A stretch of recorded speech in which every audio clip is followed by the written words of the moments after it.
यह क्राइम एक ऐसे प्रेमी जोड़े की है जिनकी प्रेम की डोर समाज के बंधनों से कमजोर साबित हुई। प्यार में डूबे दो मासूम दिलों ने समाज की दीवारों से हार मान ली और अपनी जिंदगी खत्म कर ली। लेकिन क्या यह सिर्फ एक सुसाइड था या इसके पीछे कोई और गहरा राज छुपा था? चलिए इस रहस्यमयी कहानी को विस्तार से समझते हैं। 17 फरवरी की रात फर्रुखाबाद के एक छोटे से गांव अलापुर में हलचल मची हुई थी। गांव की तंग गलियों में पीयूष और निशा के भाग जाने की खबर आग की तरह फैल रही थी। रिश्ते में चचेरे भाई बहन लगने वाले इस जोड़े का प्रेम समाज के लिए अस्वीकार्य था। दोनों एक दूसरे के बिना जीने की कल्पना भी नहीं कर सकते थे। गांव के सख्त रीति रिवाजों और परिवार की बंदिशों से बचने के लिए उन्होंने एक दुस्साहसी फैसला किया, भागकर शादी करने का।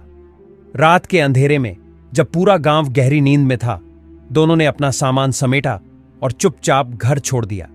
गली के अंतिम छोर पर खड़ी एक बस में बैठकर वे गाजियाबाद की ओर रवाना हो गए।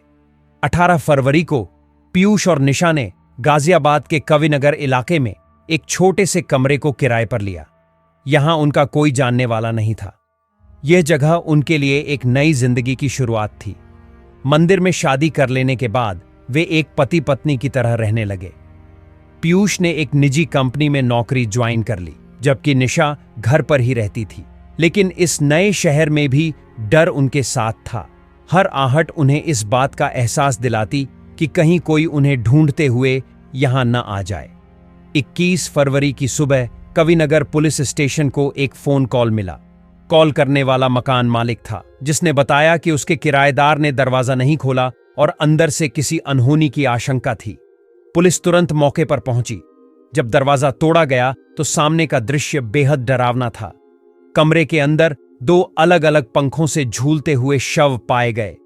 पूरे कमरे में सन्नाटा पसरा था। टेबल पर एक चिट्ठी रखी हुई थी जिसमें लिखा था, हमें डर है कि हमारे परिवार वाले हमें ढूंढकर अलग कर देंगे। हम कसम खाते हैं कि हमने अपने घर से कुछ भी नहीं चुराया। हमने सिर्फ एक दूसरे को चुना था, लेकिन यह दुनिया हमें स्वीकार नहीं कर पाई। अगर हम पकड़े गए तो हमें जुदा कर दिया जाएगा। हम अपने प्यार को खत्म नहीं कर सकते, इसलिए खुद को खत्म कर रहे हैं। इस नोट को पढ़कर हर किसी की आंखें नम हो गईं। शुरुआती जांच में यह मामला एक प्रेमी जोड़े की आत्महत्या के रूप में देखा गया, लेकिन पुलिस को जल्द ही कुछ ऐसे सुराग मिले जिसने इस केस को और पेचीदा बना दिया। पहला, पीयूष की जेब से 31,000 रुपए और एक पाजेब बरामद हुई। सवाल उठता है कि अगर वे आत्महत्या करने वाले थे तो ये पैसे और गहना क्यों संभाल कर रखा था। दूसरा, सुसाइड नोट पर सिर्फ पीयूष के हस्ताक्षर थे। क्या निशा ने अपनी मर्जी से जान दी या उसे मजबूर किया गया? तीसरा, कमरे में संघर्ष के निशान मिले। इसका मतलब क्या दोनों के बीच किसी बात को लेकर बहस हुई थी? ये सवाल पुलिस को एक अलग दिशा में सोचने पर मजबूर कर रहे थे। जब इस खबर की सूचना उनके परिवारों को मिली तो दोनों के घरों में मातम पसर गया। लेकिन उनके परिवार वालों की प्रतिक्रिया चौंकाने वाली थी। निशा के पिता ने कहा, ये दोनों हमारे परिवार के नाम पर कलंक थे। हमने पहले ही कह दिया था कि यह रिश्ता हमें मंजूर नहीं। हमने उनकी बहुत तलाश की, लेकिन ये खुद ही भागकर मर गए। वहीं पीयूष के पिता ने कहा, हमने हमेशा उसे समझाया कि यह रिश्ता गलत है। हमें नहीं पता था कि वो इतना बड़ा कदम उठा लेगा।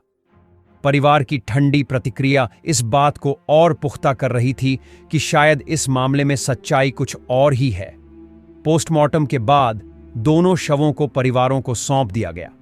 गांव में उनका अंतिम संस्कार कर दिया गया, लेकिन उनके प्यार की कहानी हमेशा के लिए समाज के पन्नों में दर्ज हो गई। क्या प्यार करने की सजा इतनी बड़ी हो सकती है? क्या समाज की बंदिशें इतनी मजबूत हैं कि दो प्रेमी अपनी जान लेने पर मजबूर हो जाएं? या फिर इसके पीछे कोई साजिश थी जिसे हमेशा के लिए छुपा दिया गया? इस कहानी ने कई सवाल खड़े कर दिए हैं जिनके जवाब शायद कभी न मिले। अगर आपको यह कहानी सोचने पर मजबूर कर रही है तो इसे दूसरों के साथ जरूर साझा करें। क्या आपके आसपास भी ऐसी घटनाएं होती हैं? क्या समाज को बदलने की जरूरत है? कमेंट सेक्शन में अपनी राय जरूर दें। प्यार करो, लेकिन समाज की सच्चाइयों को भी समझो।